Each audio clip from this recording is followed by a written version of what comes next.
Hello, so this is going to be a video explaining like some perspectives on different players that I think have done well with their training, getting themselves to a higher level.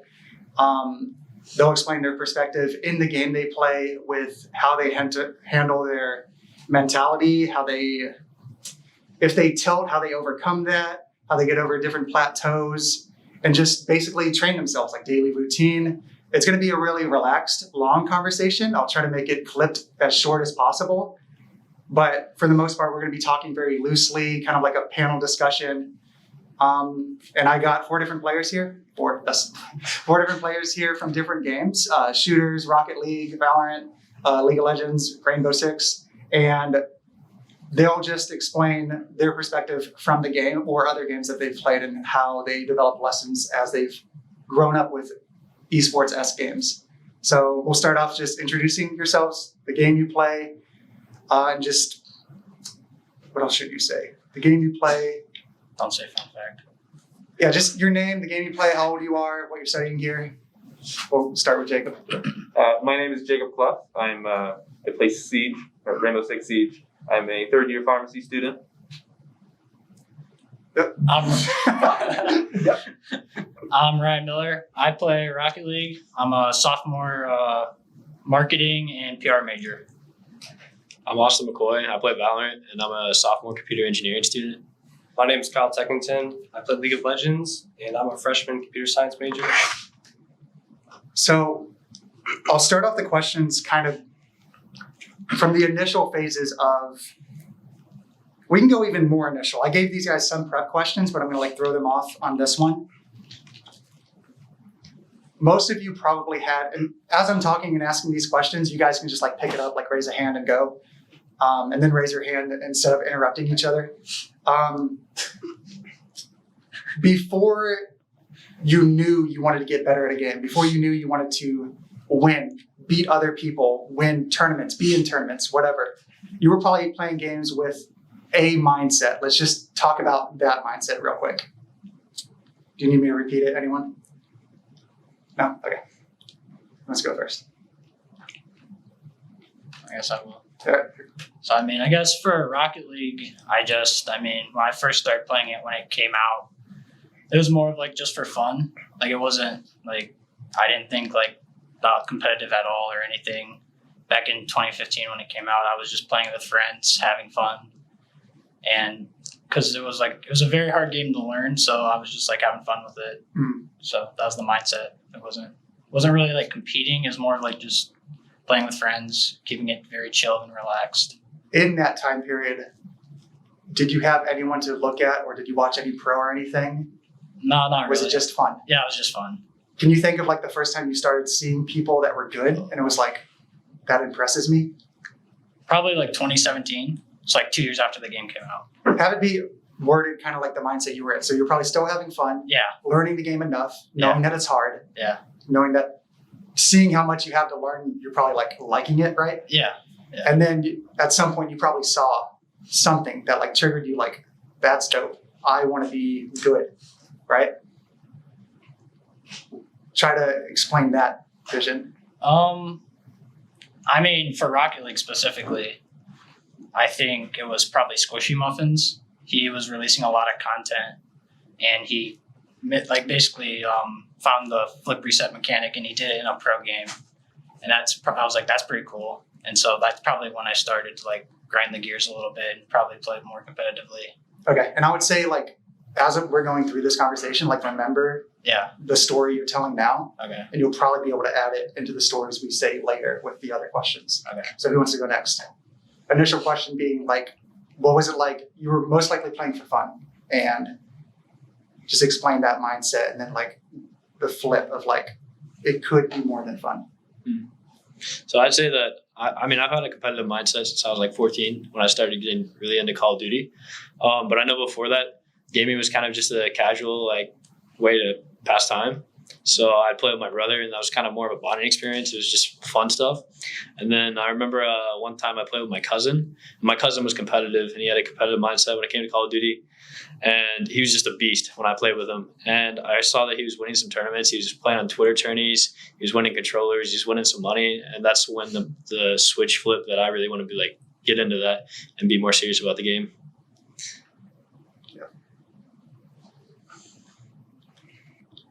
I guess I'll go next. So I mean, just like everybody else, like when you start something new, it's usually just your friends are like, "Yo, come play this with me. It looks fun." You're just like, "Sign me up, dude." And then just you playing for fun mostly. Like for me, I'm always playing to win. Like it's not fun if you don't win. I don't know about anybody else. Even at the beginning, were you still playing for fun, but it was also like, I want to win for fun type thing? Yeah, it's like Yeah. I'm playing for fun, but if I'm not winning, it's not fun. Yeah.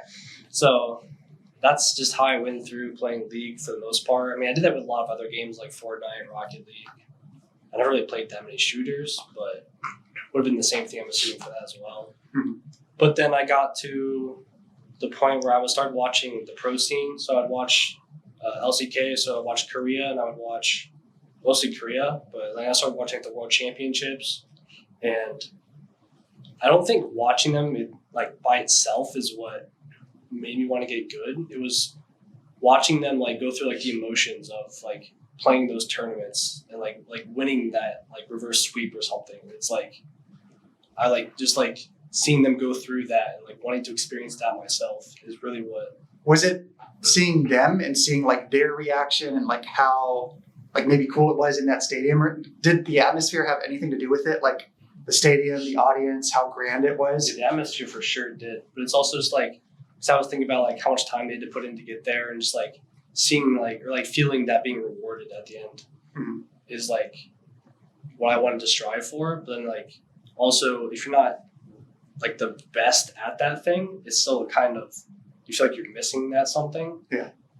So yeah, you want to feel fulfilled for like doing something in that game, which is like how I always feel like you can feel by winning or by like making an outplay, but it's like getting the recognition of like the whole community, just like pushing me towards that. Yeah, I can see that.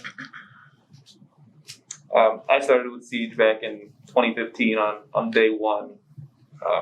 And initially, it was such a huge skill gap as it's one of the first games with like the one-shot headshot mechanic and so much to learn in the game. But that difference in individual skill is what made me want to get better. And it didn't even really start with Siege, but more so Counter-Strike. Watching the pro scene and the sites where you can bet skins, there's people you can look up to in stages like that where not even just for who they are, but what they can do in game. So you probably grew up with CS or something else where you had those fun stages. You went through that kind of like developmental mind, wanting to be better, and you just carried that over. Exactly. Same with you, Austin. So you two are kind of similar. Mhm. Maybe not so much with you. League was probably your most Mm-hmm. competitive one. Yeah, but I think that's also another perspective I want to show with this talk too is you're going to have a lifetime of gaming and you're going to be like swapping games, but a lot of the lessons carry over very easily. So like if you guys could try and showcase that a little bit, if you can remember that, that'd be a good thing for anybody that's watching this. Okay, so now for the questions I kind of prepped you guys with. I guess just go more in depth. You probably already talked about this already, but focus more on when you were playing and you had that trigger to want to get better. You don't have to talk completely about the trigger to want to get better. You were saying you started watching that guy that made content, started seeing the pro streams, and also just wanting to win. Bring it a little bit further on like how that changed your mind. Like be as like grassroots in your mind as possible of like what the motivation was. Did you keep playing with your friends to do that? Did you have to separate your friends in order to get better? How quick did you start seeing yourself get better? Things along those lines. It doesn't have to be exactly that, but just like have that start and just keep going with it. So after that initial trigger, kind of like what the mindset was right after that. Anyone ready? Yeah, so I'd say that once I started getting a little more serious about Call of Duty, my first way of playing competitive is I hopped on Game Battles and signed up as a free agent. I got picked up by a team pretty quick. Just some guy who was running around with some friends, but they were trying to take it serious too. So I remember when I first started playing, I had always been like pretty good at Call of Duty, but I didn't realize how not good I was until I started getting the competitive scene. But I just remember my trigger when I was playing that is I was just constantly on the bottom of the scoreboard and constantly making plays that was making my team lose. So for me, just wanting to not be at the bottom and wanting to be the best on my team is what I strive for. And yeah, I had to leave friends behind who wanted to play casually because I didn't have the same mindset anymore. Of course, I made time for some casual play, but most of the time I wanted to take it serious. And just losing is what really triggered me to get better. Yeah, so this is going to be a universal term kind of repeated in this talk is like motivations. I should be able to showcase that your motivations have changed as you've gotten better at games, gotten out of the average bubble, and you're kind of like on your own at some point. Like at that point, you weren't really on your own. You had a lot of different external things affecting you to get better. You probably thought, hey, I'm good, I'm doing well with my friends, I'm going to join up and compete. Smacked. And you don't want to get smacked anymore. You want to be good enough. You want to get recognition from whoever you care about getting recognition from, even just yourself and your own performance. But that motivator came not so much from you, but like an external like perception of you that you didn't want to be seen as bad, right? Mm-hmm. Yeah. Sorry, I kind of interrupted, but hopefully you guys remember the initial trigger and how you started competing afterwards. Not really competing, because some of you probably started just training yourself before you competed. Maybe didn't really get the chance to compete, but you just started getting better. Not just casually playing, thinking about how you play, the initial process of that. I can go next. So, I mean, after that initial trigger, I don't think like that switch was flipped until way later. So when I started watching the pro scene, it was probably, I don't know the year, but I was probably like starting high school. And so that's probably like 4 or 5 years ago. Are you trying to say that a good amount of time passed between you starting to play and like actually learning, like focused? Yeah, so like even after like seeing like the LCS and like LCK pros and like seeing worlds, yeah, like I felt like I really wanted to get better to like experience that. But you didn't actually do it. Nothing happened. Like I didn't really change what I was doing. I was still playing with friends, but I was still getting better. Mm-hmm. It was more just like that subconscious thing until I hit like that like first like barrier of where I actually had to start thinking about the game. Yeah. And once I hit that, it was kind of work. Yeah. It was just work after that.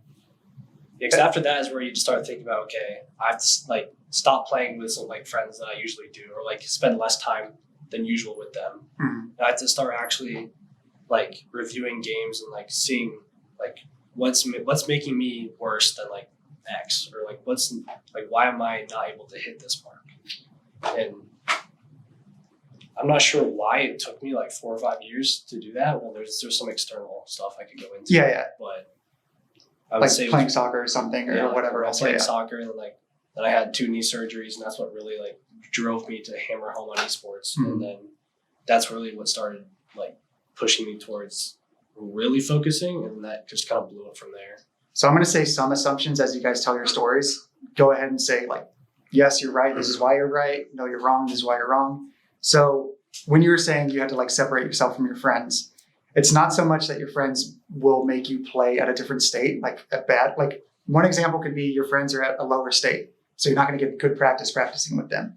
Another one could be you're playing with them and they're not in the same mindset. You're trying to put yourself in, so it's kind of like you don't want to waste time with that. It's not really that your friends aren't your friends anymore. It's more so you're trying to take that hobby and have it be a more important hobby, a more serious hobby for you, and other people are still in the casual state, right? Because I think a lot of people would have that, and that's a big stepping stone. I know that is with me when I was playing the game. It was a big stepping stone to separate myself from my casual friends and be like, I need to put time to the side, like focused, responsible, serious time into the game. I think that's hard to do for a lot of people, and that could be like a huge barrier. that's one of the big points of the talk that we're doing now is try to figure out these barriers. And I think that's a pretty common initial barrier that people have. Most of your gaming time would be with friends that got you into the game. You got them into the game, something like that. Okay, so we got you too. You need me to, okay, you got it. I think I started off a little bit differently. I had starting playing Counter-Strike and Siege. I didn't have any friends who played the same games that I did, as they were all on console or enjoyed a different type of game, and that's their choice. But I think a lot of my want to get better came from the, still the professionals and still the random people who would crap on me in matches and just, want to get better on a personal level. Try to go into like the motivation part of why, like, yeah, personal level, that makes sense, but getting into the detail of the broad words that we use will give whoever's watching this more detail. And it's kind of hard to do because we usually don't think about it, but that's what I'm trying to like get out of you guys. So wanting to get better, personal reasons, there's usually a why. And every why is okay. I don't think you did an interview with me, did you, at the beginning of the year? So my why is very, very aggressive. And it's usually what people don't admit to other people. So my why would be, I like dominating the other person, looking down on them. And in competition, that's okay. It's not a malicious thing. It's more like, I spent time on this, so did you. I did it better. Get smacked, whatever like that. And that's okay. Like in competition, there's a whole spectrum of things that aren't really okay in other parts of life, but that's why we're so attracted to this. So I don't know if that triggers you to better. Yeah. I would say it's a pretty similar reason. You can call it an ego thing, but wanting to be better than other people is a pretty contributing factor. Yeah. Even if that's a selfish reason. No, and that's, if you guys are admitting to yourselves that you're saying selfish things, that should be the point of this conversation, because different examples of selfishness are going to be repeated with other people. And if they could see that in you, see that in themselves, answer some questions for themselves, it's going to be good. You got it? Yeah. Okay. So I guess with me, I mean, it was more, I kind of also had like a delayed trigger. Like that's when I like started actually like training, I guess, instead of just like playing, and actually like started practicing certain like mechanics and certain things in the game to get better. And it was weird with me because either my friends, they were just like below me or they were above me. And so I think like the real motivator for me was like trying to catch up to my friends who were better than me so I could play with them more. Mm-hmm. And I think that's what really motivated me. And do you see how you can have, I know it's hard like thinking about what you're going to say and then also listening to the others, but Austin was saying that when he was doing those game battles and seeing that he just wasn't as good as some others, they were his motivators, kind of, right? Yeah. It's kind of the same thing where you have an external motivator that's not really developed within yourself. Like wanting to be better than someone, like for ego purposes, is definitely different than wanting to be better to be accepted by like a friend's mind or some audience or some tournament, something. These are going to be the things that are most likely going to be repeated in a lot of people. And I would say that your guys' initial motivator, you guys probably had it at some point too. Like you probably had like brother, parent, cousin, something that was just like stomped you in a game. Like I remember I was super, super young and I was playing Mega Man, thought I was dope. And then my uncle comes in, he just styles on me. And I was like, okay, there's better people than me now. I want to get good myself. And that's usually like the starting trigger. So I'm going to just like recap on your initial motivators. Initial motivators, like somewhat like external, other people realizing you're bad, you have some stuff to catch up on, you have things to learn. And it's just that right now. And yours, you maybe skipped probably your initial one where it was you were externally motivated, but it's okay to we can just stick with your example of you were motivated by wanting to beat others, right? That's safe enough to say and assume? Sure. Yeah. You didn't really go into detail with yours. So as you were getting better, you were motivated by? Like as of right now, like. Not of right now. We'll get to that. Okay. When you were initially like, I want to get good. I want to get good. Why? That motivation. I think when I was initially like, well, it's like I didn't like take it seriously, like getting better until like actually quite recently. So it's like, I would say, but then again, I'll kind of go game specific here and talk a little bit. Yeah. So like, I would say I was still trying, but like without trying to like directly improve myself, like work on the game, like looking at replays and stuff, I hit D4, and I was like, all right, that's not too bad. And it was more so. There was probably a point where you were like plat gold, something like that, and you were somewhat passively learning. And this is something I wanted to say earlier, but I didn't want to interrupt, and now I'm interrupting. Usually when you're passively learning and you're not really thinking about what's going on, you are getting better, you see it, your friends see it, whoever sees it, you have some recognition that you're getting better. That's usually what people call talent, and talent usually stops at some point, different for all kinds of people. During the talent like ride, going towards like where the talent's going to plateau, you probably had something in you that was making you want to get better. So like I know my brother, his talent level was usually higher than me, and he usually just wanted to be better than me. And that was his, and usually when he plateaus, it goes into something else. He wants to be better for himself or something. So the talent ride, maybe Golden League, maybe Platinum League, because you were going into when you were Diamond. So there was probably something going on when you were like riding through Plat, unless Plat was like 3 days long. It was. Like it was. I went from gold to Diamond 4 in a month. Gold 4 to D4 in a month. This was also when I was playing soccer at the same time. Like it just happened. Can and you I couldn't tell you recall? why. You couldn't, okay. Like Yeah. I was just dueling with a friend and we just soared to D4. He, not quite him, but that's how I got to D4 and I was like, all right, let's see you do it by yourself. Then he just dropped. Yeah, and that's also another reason why I'm trying to get you guys, because you're all really young, you're somewhat fresh into your games, and you have some recognition of this. So when I was coaching challenger players, and they've been playing for 5 years, 6 years, 7 years, I would ask them these questions, and it's just a clean I don't know, like didn't know at all. They probably went through these thoughts and some of this, they didn't have anyone to talk to with it, friends, coach, anything. So it just like passed by them. And when you get really good, you're always looking at like the moment you're in rather than the past, where the future is always like, what am I doing wrong today? And that's what the grind turns into. And that's like hopefully what I get into later in the conversation. But that's why I'm talking now, especially to you guys. You're probably the latest year. What year are you guys? I forgot at the beginning. I'm a junior. Junior? Third year. Sophomore. Yeah, okay. Yeah, and I'll probably redo this with you guys like later as you're, hopefully you stay in and you keep competing, you keep grinding, you don't get like depressed and just quit or something like that. But it's hard to know. It really is hard to know what your mindset on that initial startup, because a lot of it is just very passive. Next question. So as you started getting good,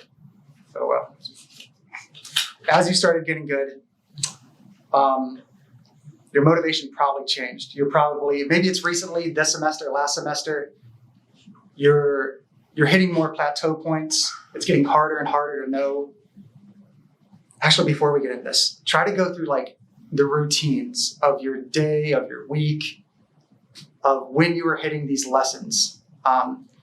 You're realizing you're losing, you're messing something up. And there's most likely times where you're knowing what you did wrong, and then it's just like grinding the correct thing until it becomes habit in your mind, right? But then there's also going to be times where it's like you just don't know.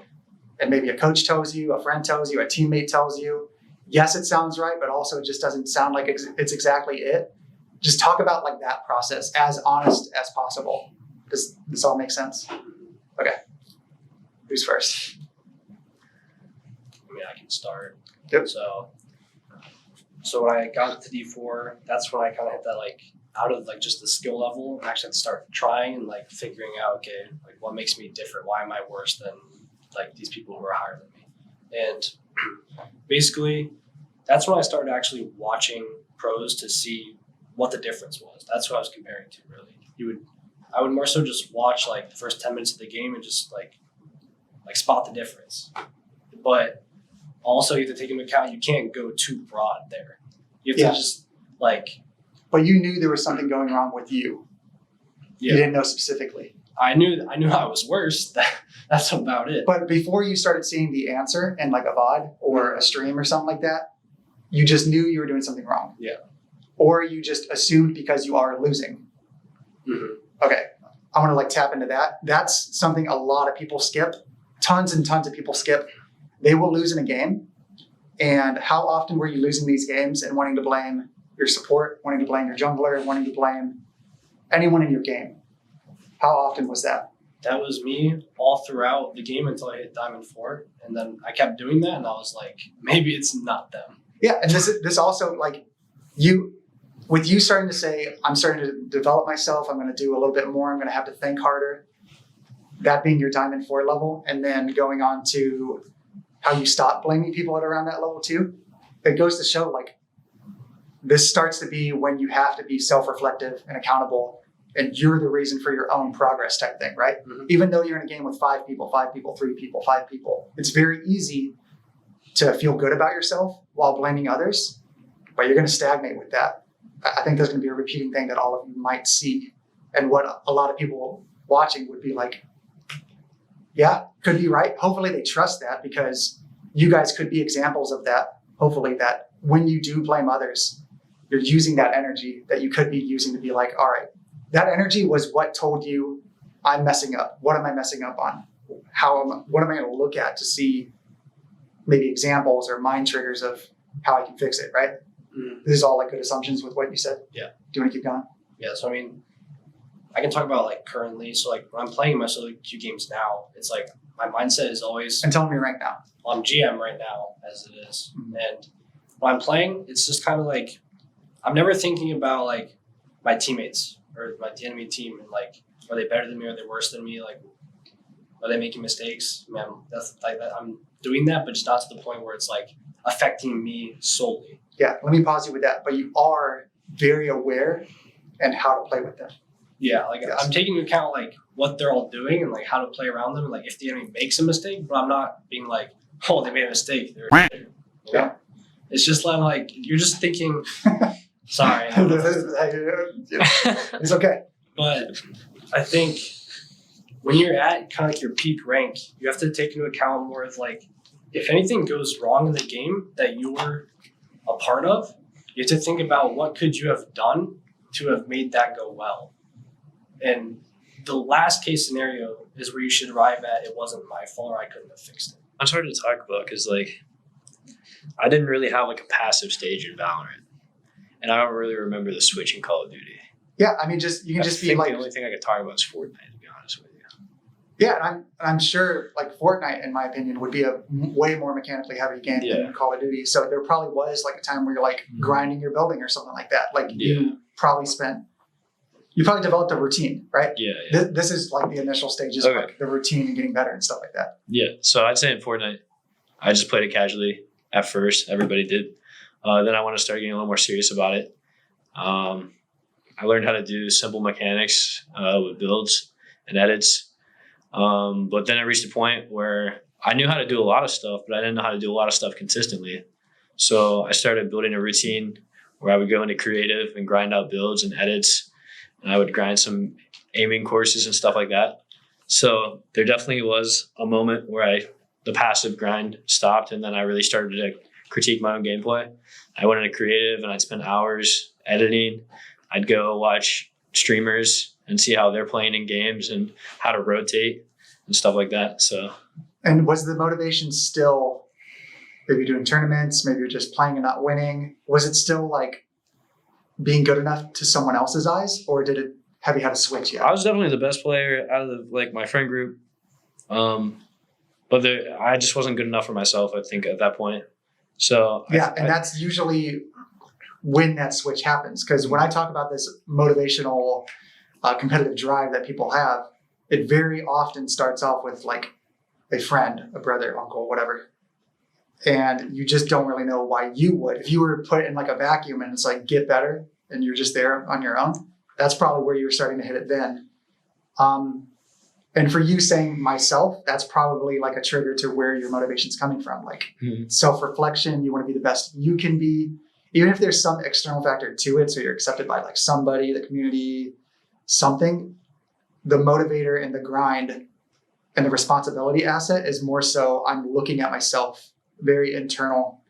Whereas with mine, with the aggressiveness, it's like I was always looking for an opponent that was maybe a little bit better than me, and I want to get better than him, beat him, and just do all kinds of aggressive things to him.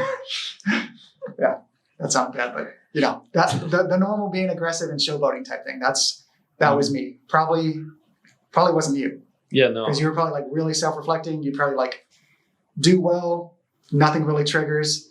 Do bad, boom. It's like I'm gonna really look at what happened, right?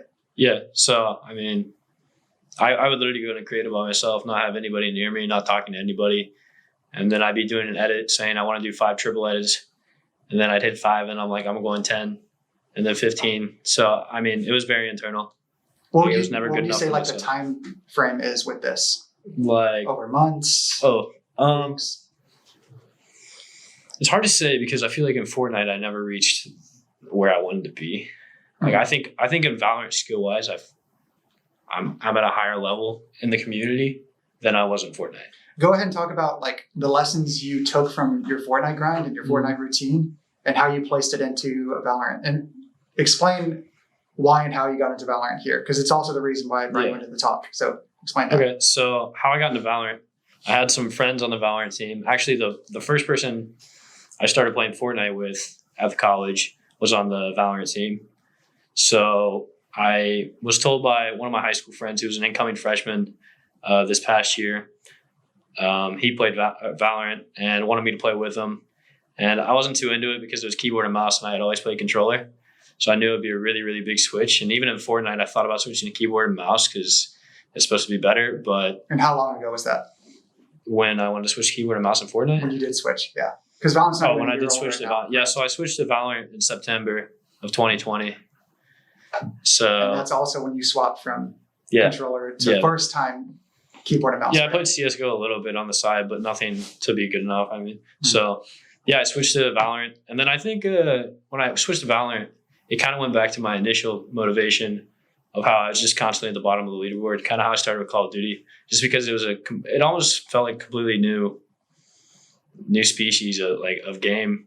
But Even also, sorry to interrupt, but also, like you probably had that rekindling of the motivator from others, Mhm. but you also had that self-reflection experience. Yeah, So for sure. that probably really sped up Yeah, how long it was going to take you to like go through the passive. yeah, 100%. Yeah. So like, I had an external motivator, but the internal motivator in me made the grind so much faster and so much easier because I knew what to do. And just repeat on why, like knowing what to do.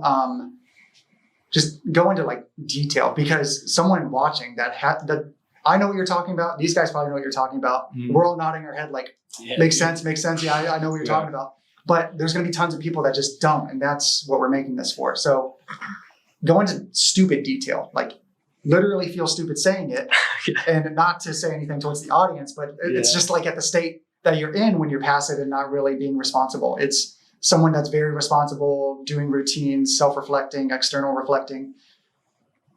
Yeah, so Lower end people are kind of, stupid. It's they're not really treating it at the same level. Just game stupid, not stupid. Yeah, I mean, there's also going to be, as a coach, as someone that's like developing people, there's a lot of people that will be in this passive phase that's like riding the arc of like getting better, and they think they're an asset that can compete. They haven't been tested yet. They haven't done tryouts yet or something like that. I'm hoping that's the audience I'm talking to. The more they know initially that they're not that good, so that they could want more, the better, right? Would anyone disagree with that? You're not. Everyone's like, oh. Sorry to interrupt. No, I you're worked good. really hard with that. So yeah, I mean, in Call of Duty and Fortnite, I think I got to a point where, man, it's just hard to say. I mean, my passive grind wore off in both of those games, and then I picked it up internally.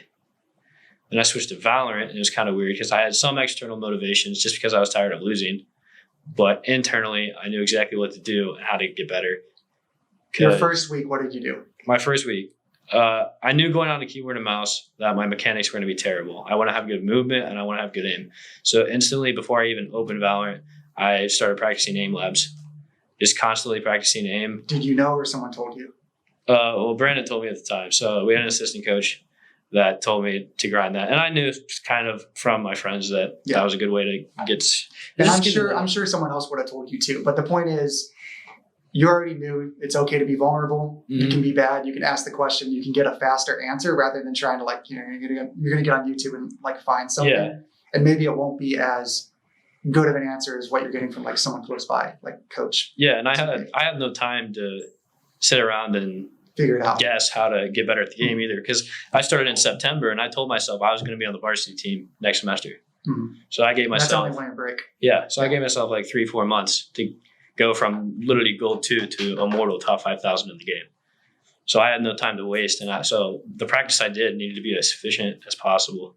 So I got whoever I needed for that. I got my teammates, I got an assistant coach, constantly watching videos online just to figure out the aspects of the game and how to improve each one of them. So then I just started critiquing myself, and then others would critique me, and then I would just grind it up. Try to with what you just said, with the broadness of it, critiquing yourself, have others critique you. Try to do a snapshot of a day you remember or a week you remember, very specific. So one of my first weeks playing Valorant, I remembered I was getting really frustrated because going into it, I mean, it's kind of like going into a workout program. You're really excited to go into it, and then you start, and then you're sore, and then you don't want to do it anymore. So I think that's kind of how it was with Valorant. I was like, I'm going to be on the varsity team. This is going to be sick. Everybody's going to be super impressed that I improved this fast.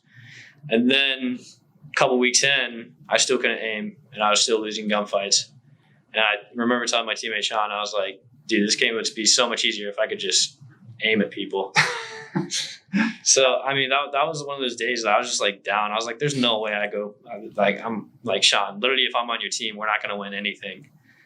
And he's like, dude, you got this. You can do this. And then I just kept at it. And then a couple weeks later, I started winning gunfights and started aiming a lot better. Yeah. And I'm sure if Sean was sitting right here and had him recall the situation, he would probably recall himself grinding, getting better, and knowing he probably hit some plateaus and got a regression point where he just feels worse. Mm-hmm. And he knew you can get over it. And, he just reminded you, stick with it, keep going. He probably didn't say it exactly like that, like a good dude like that, but he was probably just a normal friend that's not going to get that deep with it and just be like, you got this, dude, But it is a lot deeper than that. When you can reach out to people, be a little bit vulnerable, show that you're struggling. Everyone has that. In high school, maybe not so much. That should change soon. But you should tap into anyone you have, even if it's just YouTube videos. This video, yeah. Okay, who wants it? I would say that one of my first plateaus was not out of aim skill or it was rank. So I hit a point and I couldn't get any farther. But at that point, I had still been playing alone, solo queuing, and I realized that the next thing I needed to do was to find people who are willing to get better with me, and work on teamwork as a factor to winning instead of. Was that before you got here? Yeah. Yep. Okay. So you maybe found just people? No. Reaching out to people, Okay. Either that you I've been online or not people I knew in real life, but people I could grind with. Yeah. And get better with. Bounce criticisms on. Exactly.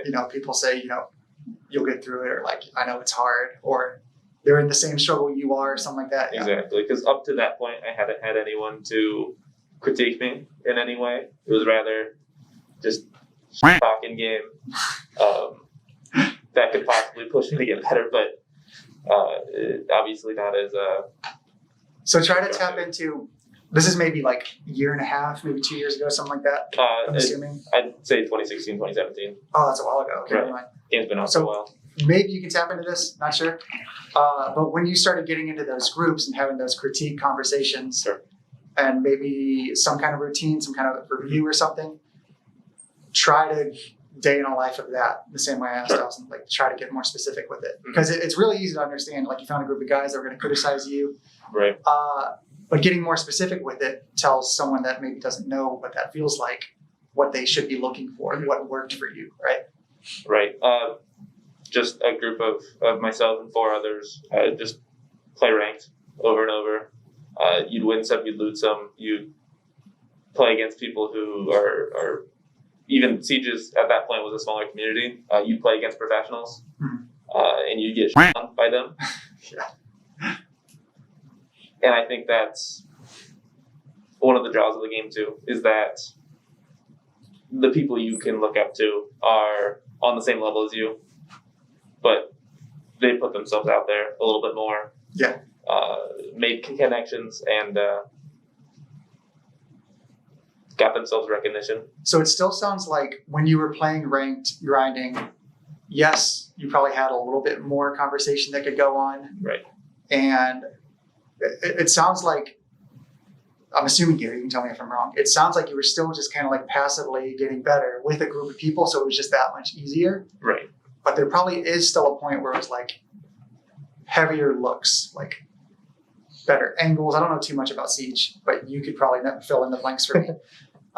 Just like higher end learning for the game, higher end meta stuff, top tier like strats, focusing on maps, maybe learning a map and getting better at it, taking what you learned there and putting it onto another map. Sure. When did that start happening with you?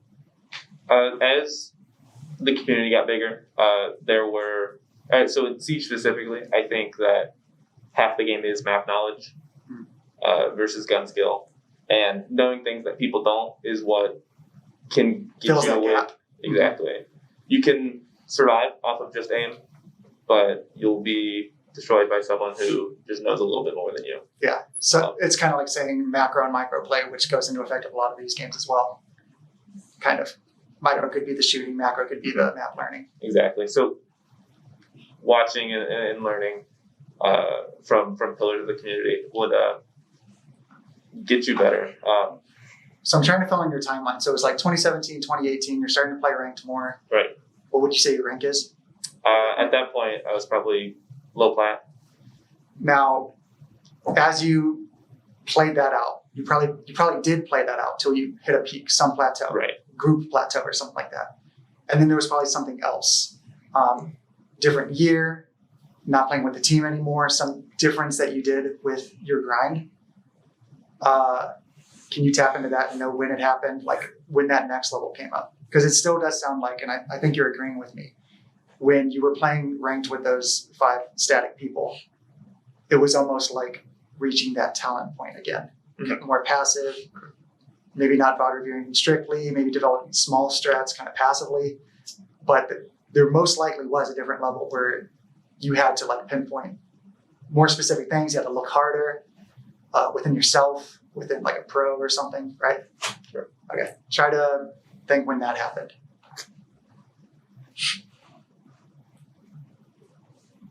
I'm honestly having trouble. And that's because you've been playing for a while. So Right. usually when I ask a player and years go by, these passive states or even not even passive, like directive states, they kind of go by you. And then what's in your memory is kind of like a RAM stick. It's like really short term and you remember all that stuff. And for these guys, it's still within their short term. Maybe try to remember as far back as possible. Not as far back as possible, but as far back as possible in the spectrum of you're try-harding, you're sweating, you're really looking for pinpointed details. Was it here? Was it a little bit before here? Or even you can just talk about here, because here was probably a big switch up, and that's only this year. Yeah, it was COVID and it was a little bit different, Right. but you're still like VOD reviewing here, you're around your people. Right. I think it is really recent, but I think some of my most growth came recently with John Paul coming onto the team. I honestly can't say I've VOD reviewed before. Before here. Yeah, before here. I didn't play at this high of a level either. Or I mean, ranked is one thing, but actual competitive play is a whole different beast. So when you came into this different beast, this different competitive play, was it another feeling of I'm motivated to catch up now? You're not really getting to tap into your main motivator of wanting to dominate people anymore, right? Mm-hmm. Like even the recent, not to bring up like semi-old recent stuff, but like losing in the playoff, Mhm. You have a feel for that, Mhm. and you have a different motivator now, probably one that you've had before, maybe a long time ago, but you probably have recent stuff that you can tap into to make it go faster. The same as where Austin was over the winter break, where he was knowing he's really behind, but he also knew how to self-reflect. You probably have something you can tap into. If not, maybe I'm kindling it now. But no, it's hard. It's these are questions that don't get asked too often, but they're definitely within your mind. Like you can feel it. Everyone has a motivator. Everyone has like a reason they're doing something, and when you tap into that and know what it is, you can be more fulfilled more often, right? Sounds like you're kind of like at a stop. If you do think of something, just like raise the hand and be like, "I got it now." Like if someone else rekindles something. Do you know what we're talking about? Still, it's kind of been a while. I need the question. Okay. So right after you ride out that talent, you remember what I was talking, like the normal talent phase of like you're gonna passively play, you're gonna hit a talent plateau, and then it's gonna be like, I can't just do that anymore. I gotta do something different. I need to look at myself, look at others, get answers from others. Maybe you're able to get answers from yourself. I would say that's really rare. Like just to know what you're doing wrong and be like, I'm gonna fix that, and I know the answer to that without seeing something else. So you got it. I mean, for me, after like looking up to my friends, trying to get better by myself, it really, I'd say, really started to click last year when you announced that there was going to be a Rocket League team, and I started talking with like Chris and all of them and playing with them over the summer. And I mean, I was definitely the least skilled out of everyone there. Yeah, and that's a really reason. far behind. That's literally the reason I have you sitting here is because I remember when we were doing tryouts at the beginning of the year, it was like I was being told by Jacob, the guy who graduated, alumni here that's helping me coach the Rocket League team. He was saying that you were probably maybe not even going to make it. You're on a catch up, like not a redemption arc, but you're just now getting into that. That was probably the same time, like you're saying, that was probably the same time where it's like, I do want to get better. There are people better than me. I have to really look at myself or grind a little bit harder. And knowing you, audience doesn't know you, you are really relaxed. So getting the real answer, I'm going to be really curious to see what it is. You have a lot of fun with it, but I think you still get very efficient. But no, you got better in a very short span of time recently, and you can probably still remember. So try.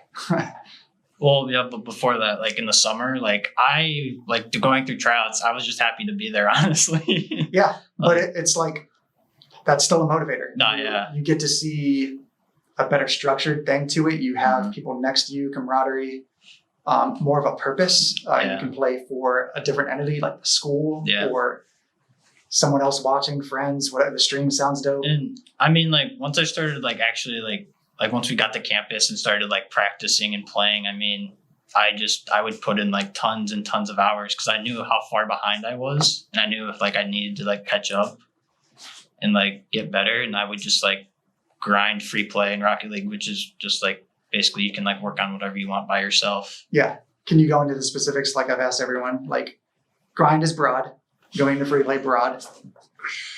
Was it that broad for you when you were in there? At the start, yeah. Like I would just like practice simple things like just hitting the ball harder, like just hitting the ball harder against the wall back and forth, or like practicing going up the wall and clearing it. And there is like detailed mechanics to that. I don't play the game.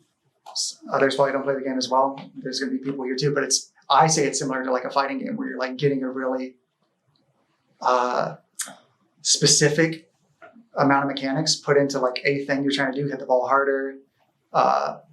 You know what I'm saying, right? Can you say it better than me? I mean, like last semester it was way more general because like I said, I was so far behind. So I was just like practicing like rotations and like boost patterns and like simple stuff like hitting the ball harder and like. And I would say you learned that quickly. Yeah. And then this semester, when you saw you were starting to surpass others, you felt that, right? Yeah. This semester was way more mechanical. What you were talking about, it's like practicing like flip resets and like. Why?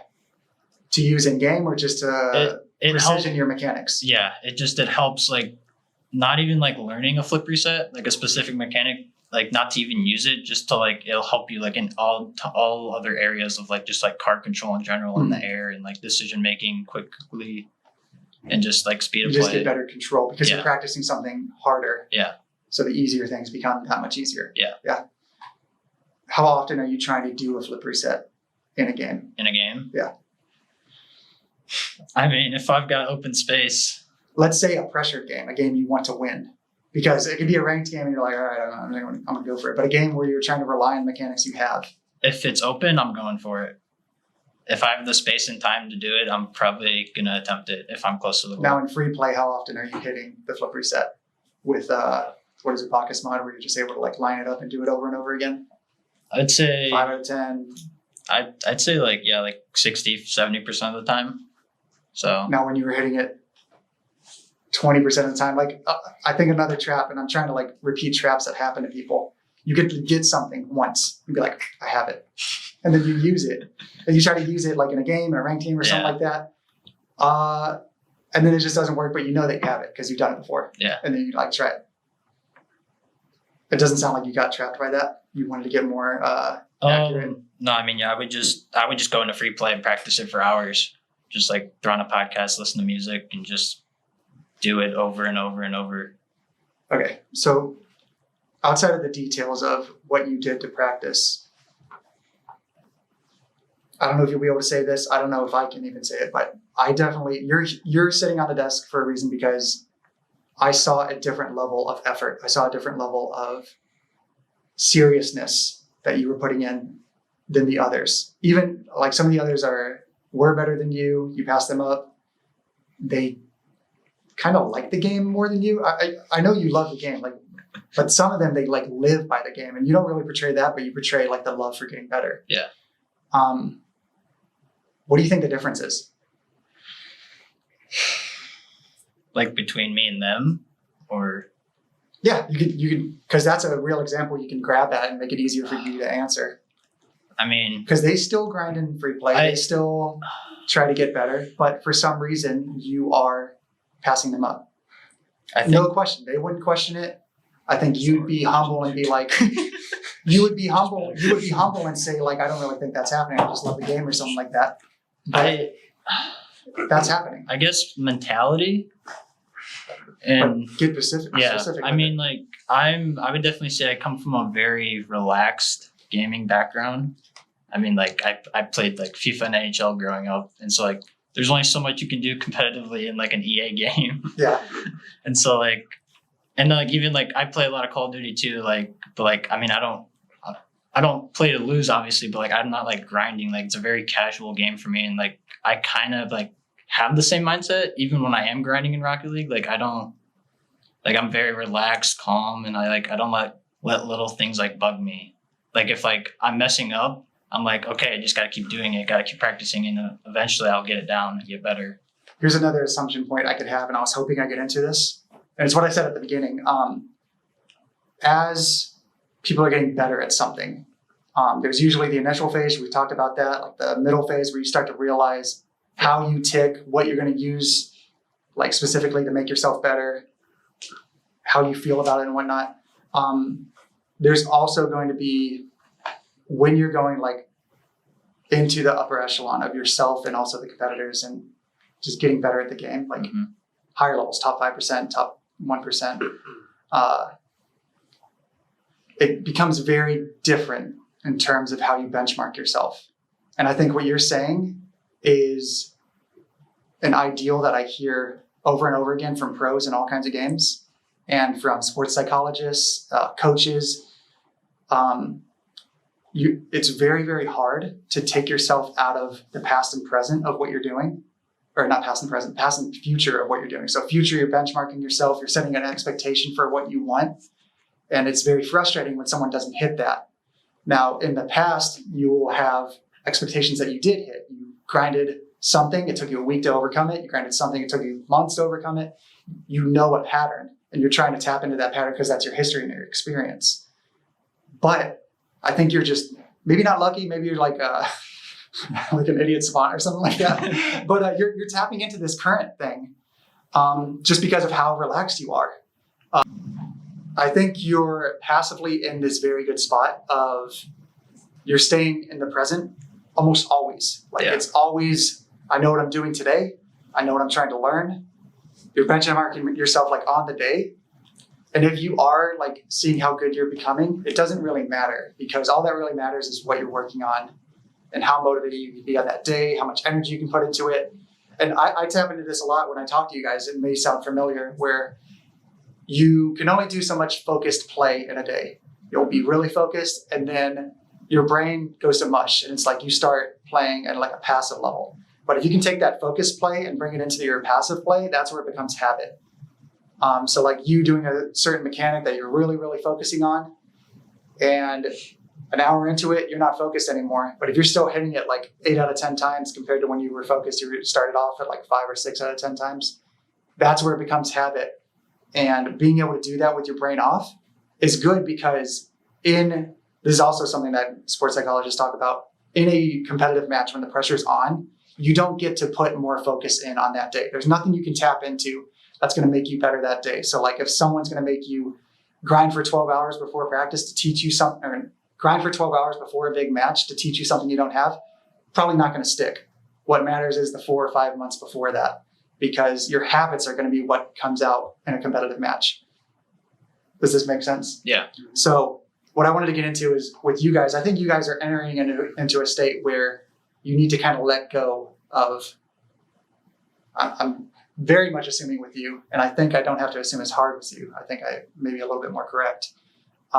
You're entering into a state where when you do think of the future and like how fast you grinded. So if you've gotten really good in the past couple months, it's easy to recollect on what you did, how long it took you, and you think that might be a routine going forward. But if you hit a plateau where it's like you're not going to get the answer and you're not going to get better within a lot longer of a time period than it took before, that could be frustrating. Could be a regression point, could be a plateau that really hits you hard.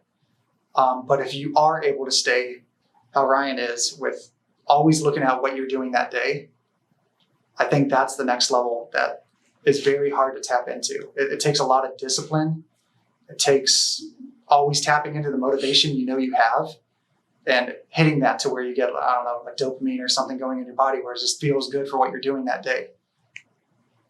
Can you guys say I'm right or wrong with it? Do you want to add in? Yeah, I was gonna like I think it's easier for me to do that with the game like Rocket League because like even where I'm at, there's still like so many mechanics and like things that I could learn and like practice. But I'm And so- sure, I mean, And obviously, yeah, other games are like that too. But like for me, like I think that's why it's so easy still is that Yeah.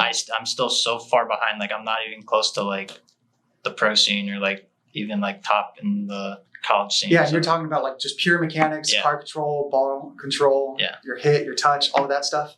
Mhm. Now, in your game, your shot, your awareness, what would it be? It's probably like something specific that you know you have so much more that like what pros have. Or is it just all strategy? I think at this point it's mostly strategy. Teamwork Mhm. is something that I want to get better at. Aim, not so much of a problem, but yeah, definitely their mentality, staying positive in game, is a struggle sometimes, especially when we're losing so hard. And But see if you can't tap into something that's like related to what Ryan's saying with like, he's able to practice the mechanics, almost individual, that individual stuff goes into the team type stuff. And if you truly believe and you don't get answers for months of like anything specifically you yourself can work on, and it is really team-based stuff, you can see how it's not really the same, right? It very easily you could get frustrated. Very easily you could do the same thing Kyle did earlier. It's like you're looking at something that went wrong, you, JP, the rest of the team, and you're going down a ladder of like who messed up, and you're trying to put accountability on everyone. And if it comes down to it and like you just knew your part and they didn't and you're waiting, that's a big feels bad. Hopefully it doesn't get to that point consistently, because then it's like, what do I do? Yeah, anything else you would want to add with that for Rainbow specific? no, I think I'm good.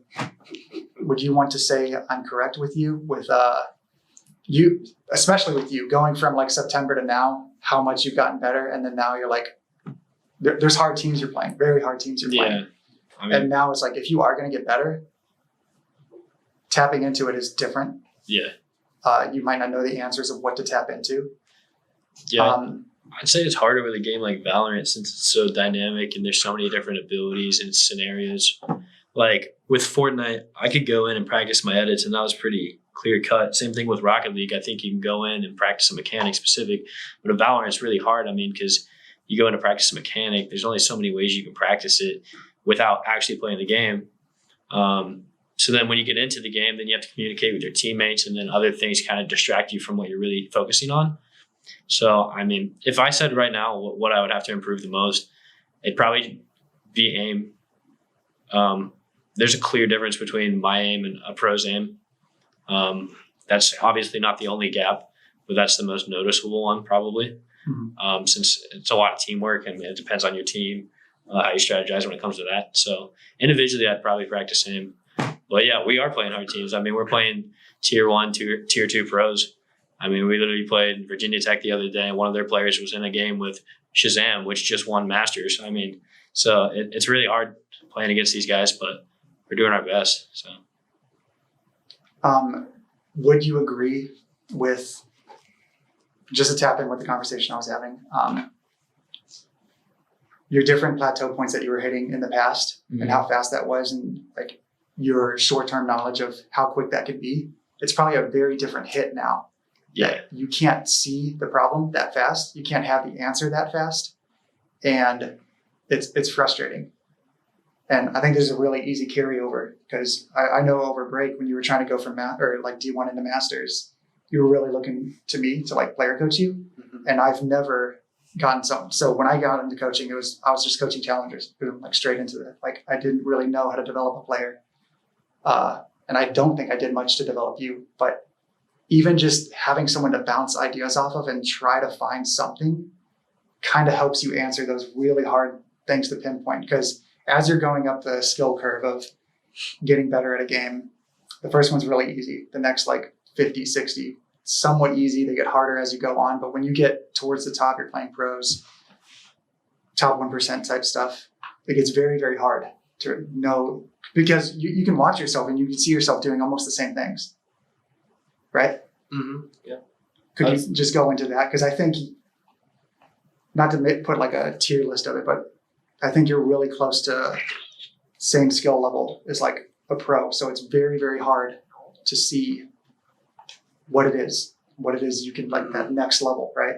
Yeah, that's why I was gonna like jump off Austin's what you were talking about. It's like, I know it's, especially with Valorant and League, once you're getting towards the top, it's like it's such small things and also obscure things. It's like things you've never thought about, or it's just like those very small improvements to things you already know that you didn't think you could take like that much further. And to put it into context, like you played for a very long time passively. You also got better over like a year.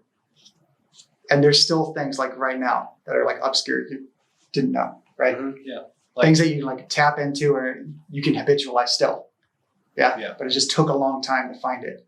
For sure. Can you remember any of these small examples of like, because I remember you told me one time you watched the 10-hour Uzi stream. Yeah. Was that recent or was that a while ago?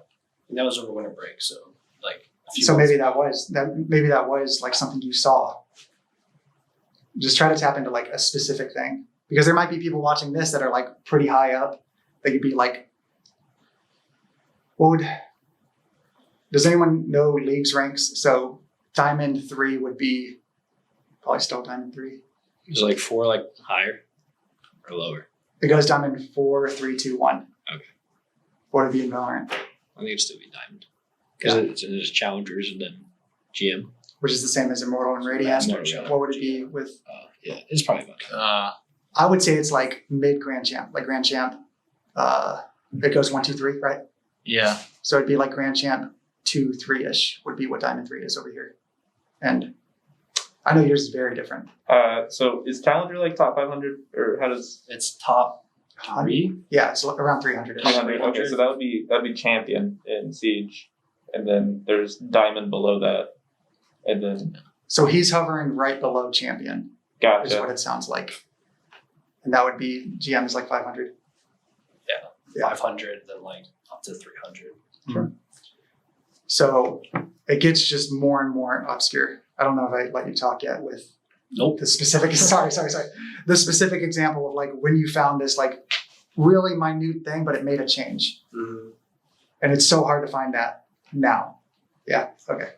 If I was gonna go like very specific, I think I already knew that.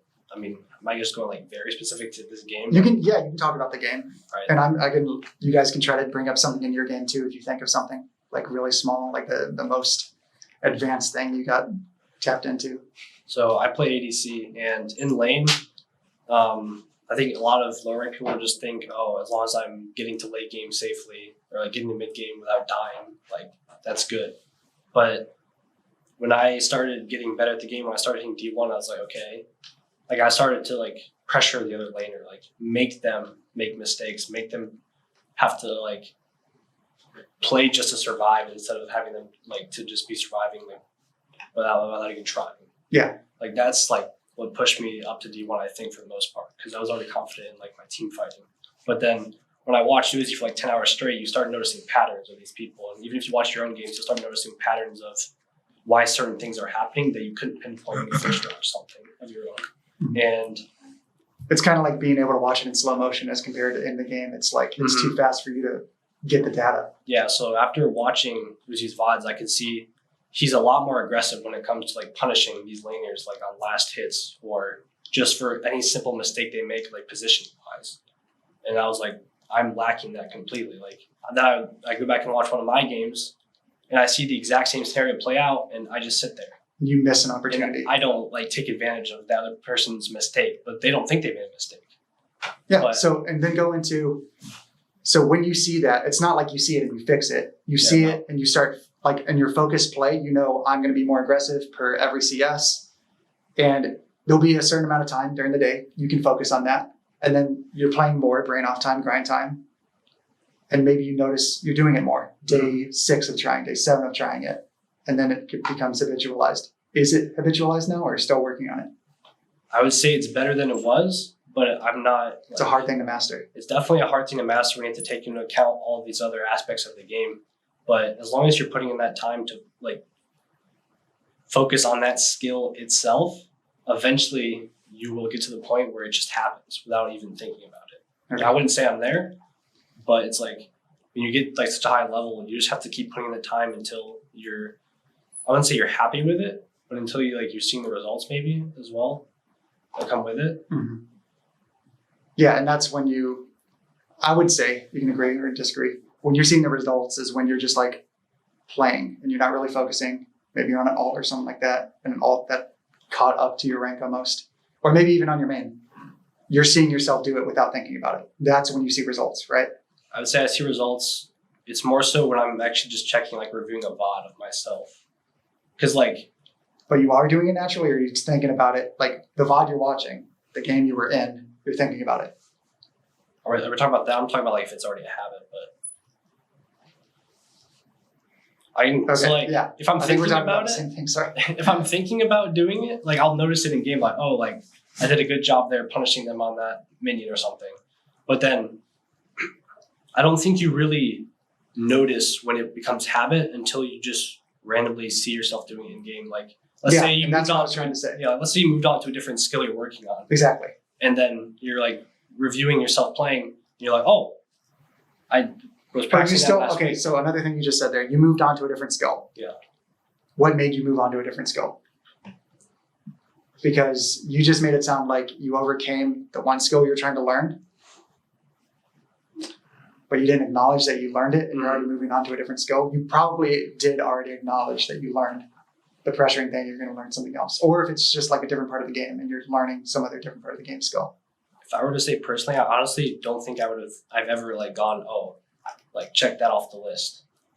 Like if I'll maybe like set a time, okay, I'll work on this for 2 weeks or a week and I'll move on to something else and just see if it sticks. If it doesn't stick, I'll revisit it. Do you at least feel like in the moment when you're practicing it, it feels more natural, it feels better? For You sure. don't have to think as much. Okay, that's probably it. Like if your brain doesn't have to struggle as much to do it, that's probably your passive acknowledgement for it. Mhm. With hearing this, do you guys get triggered of anything you've done like really, really high level? I'm getting blank stares. I think we're going towards the end of the conversation. I mean, I'm definitely not at a high level, so The last question I didn't prep you guys on.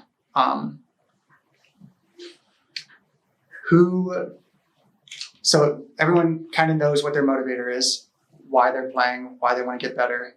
Even at the higher levels, it's changed, maybe a different type of fulfillment. Who is still satisfied day by day with their play? Nope. I think satisfied is a hard term. Like, Like What do you mean? happy with yourself, thinking that you're doing well, thinking that you're good, thinking you're good. I'm good. Who's thinking that? I mean, it's okay to have a good day, and it's okay to be happy with how you played a certain day, but I don't think I ever settle. Yeah. So, I mean, you should definitely reward where you've come, but don't stop. I want to hear you guys with it. I mean, I'm still, like I said, there's so much I still need to like learn and get better at. Like, there's still like so many different things that But how happy are you when you do learn something new recently? I don't care. Yeah. I think there's definitely portions that I am satisfied with. Implementing a new strat and just railing someone. Yeah. I don't know if that's the right word, but We can just change it. We can like Yeah, voice over yeah. it. but yeah, implementing something new and it working out. It's a whole new feeling. And being able to do that consistently and implement new things. How satisfying and how long is it satisfying? Very. Very, and you're riding on it for a while? Yeah. Okay. You don't care? I mean, like, I don't know. I don't You want to reiterate? care. I'd say it's pretty satisfying, but for me, it only lasts a night. Like, I know if we're going against a D1 school and I have a pretty good series, I'm going to be pretty happy with how I played.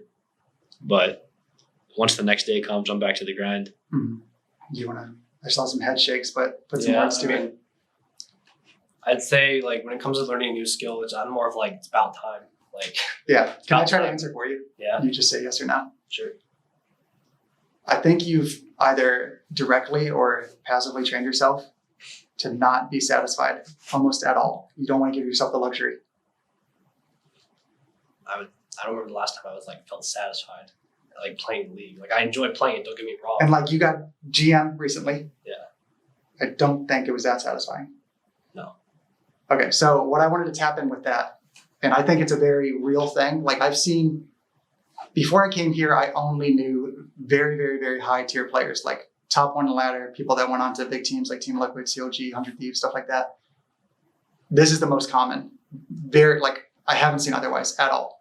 I've never seen someone that's very satisfied with how they get or care at all or ride it, because I think what that does is you'll hit a satisfaction point here. I'm trying to like put it here for the camera.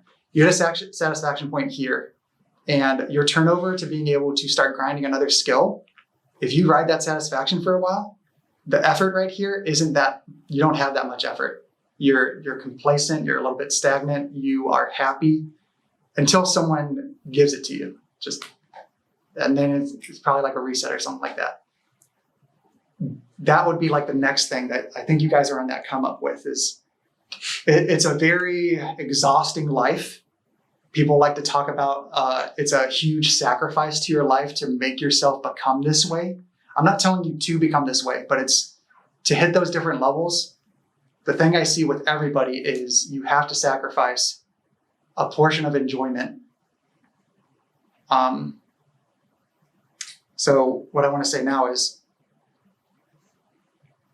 most likely, it'd be hard to tell like 3, 4, 5 years down, but I know some players that are not playing anymore, 3, 4, 5 years down. Would you say you're enjoying the process and you're just satisfied in like a general aura of yourself, or try to be, I don't know, like kind of subconsciously satisfied and like, I like this bettering myself grind, getting better? It'd be hard to know. I didn't think there would be an answer for this. But I mean, I know a lot of players that did really, really well. They also like failed. Some of them still trying, but they very, very much so enjoy the process. They turn the process into their life, and that's like their existential like point here is they just love it that much. It'd be very, very different to have that here because you guys have so many other factors of like friends, school. Tapping into that is something I should probably like make sure you're still passing your classes and stuff like that. Because once you tap into that, it's like you do have to sacrifice other things to get to that point. And that's the ending thing I wanted to end with is the more time it takes to get over that hurdle, the more effort and the more focus you need to put into it. And if it's a hard question to answer and you're tapping into other things to try to get the answer, a coach, a teammate, VOD review, watching 10 hours of stream, that's more time out of your day. And you already know what your days look like with classes and whatnot too. You're not able to get to that point completely. So it's a weird state to be in when you get that good and you're also collegiate. So any thoughts on that? It's like not a very chill ending, but it's kind of like a warning type thing. Yes, be very satisfied with your progression. Be satisfied with getting good. But getting, like if you're motivated to get very, very good, it comes with some sacrifices you might not want to make. Yeah. Okay. Do you want to say anything with it? Closing remarks, maybe? I got deep. I'm sorry. I mean, I could try to tackle this one, but like, I would say like starting the semester, like I definitely sacrificed working out because I would work out constantly over the summer and just in high school. But then I got here and I was like, okay, I'm gonna take esports and league seriously. But then I was like, yo, school's kind of hard. So then I put in the time for that too, and I was like, okay, I'm gonna have to cut something out, and it can't be school. And then I don't want to cut out esports either. So I was like, okay, workout out the window. And like, I wouldn't say I regret it, but I wish I could still do it at the same time. But just the process of getting better at something and just having, like, I wouldn't say the journey, but just being able to have something to show for like your time spent.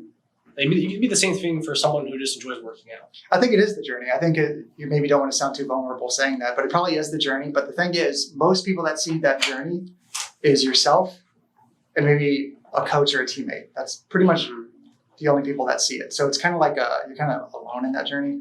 Yeah. So it's a weird type of satisfaction. Did you want to add on more? Yeah, I was gonna say I wouldn't say I feel satisfied as to where I am, but more just like to where I've like come from. And I think that's like for most people who are like who are good at like a game, it's just like, or just good at something in general. It's just thinking about what they went through to get to that point that really drives them forward even further. And I think that's what a lot of people like are missing. They're just kind of like, oh, I got here. I got to like this like kind of like break point. Oh, sweet. I'm just going to sit here and like bask in the glory. And that's what I was trying to put words into your guys' mouth with of most people would say once they get at a really high level and they're like, I ask if you're satisfied doing this. Is this fun still? Does it feel like work, like a chore? And people kind of like, yeah, you know, it's harder. It's not as fun as when I began, but it's still, you're very satisfied in the journey and the process. And usually when it becomes time to reminisce on it, it's good feelings because you're overcoming hurdles, you're challenging yourself, you're remembering the feelings you did have, even if you only held on to it until the night or not at all. Like you still reminisce on like the discipline you had to not enjoy it as much. Go on. See, like I'm still in that process. Yeah, and that's also why I have you guys here too. Is I'm definitely it like definitely is like tiered. Yeah, like I mean like could you see yourself getting there though? Yeah. Like does it give you some kind of relevance point? Like this past year, like making sacrifices, I've definitely stopped hanging out with a lot of people on campus. It sounds so bad, but also it's what you're choosing to do. Yeah, because like my it. friends would be like Fridays and Saturdays, like, oh, you should come play cards and shoot pool. And I'm like, I gotta grind. Yeah, and this is, I mean, they understand that, so it's like, yeah. I mean, like I just came from frisbee practice. Like that's like my free time, and spending time with friends is like those 2 hours, like twice a week. So. And what I usually do at the beginning of the semester to like kind of iterate this a little bit, to say like you could get to this point, might not want to.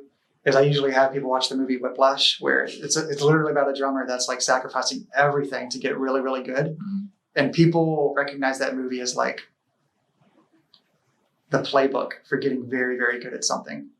Esports people love it because they have to grind a lot. Mm-hmm. And like physical sports people probably don't because their grind is just different. They can only do a couple hours a day and then their body is dead. Yeah. And then they can watch TV, they can hang out with friends and stuff like that. That's why sports, it's kind of hard to relate to us because we get easily 12-hour a day and have that 12 hours be like somewhat relevant. Whereas them, if they do 12 hours, it's crazy. They got an insane body And I to be think able to go that long. next year is going to be really difficult because once COVID's lifted and I'm still putting in all this time with Rocket League, I'm probably going to have to drop a few things, Yeah, and another thing too. which I'm fine with. You're all going to figure out the Yeah. balance that you want. Yeah. And Yeah. that'd be a whole other conversation. But I think with this, we went through the life cycle or the progression tree of starting out to getting really good, what each of those looks like. I think we did a really good job with that. You guys agree? I don't think I'm really good, but No, and that's the point of this. It's like once you start getting, like you're probably able to beat a lot of people. Your rank is probably within like top whatever percent. A lot of percentage of people are below you, and you're still saying I'm not good, that good. Whereas there's probably someone in like the 30 percentile, 40 percentile, 50 percentile watching this now, and they're like, I'm good. And they're going to stay at 30, 40, 50 percentile. You know, that's the point of this conversation, right? Yeah. Any ending things? You guys want to say bye each? I don't know. you want me to say my quote? You got a quote? You know, Is it bad? what I called Devin. I don't know. Can we- Remember, don't be a. Oh, no, we're not doing that one. We'll end. Hopefully it was a good watch. The same way we tried to be very honest with how we explained our perspectives, it'd be awesome to get a phone call, get an email, get a comment, something that says, you know, how this affected you, where you are in your life cycle of getting better at a game or choosing to not get better because you want to start playing Frisbee more. Dude. It comes to that. So thank you for watching. Yep. Bye bye.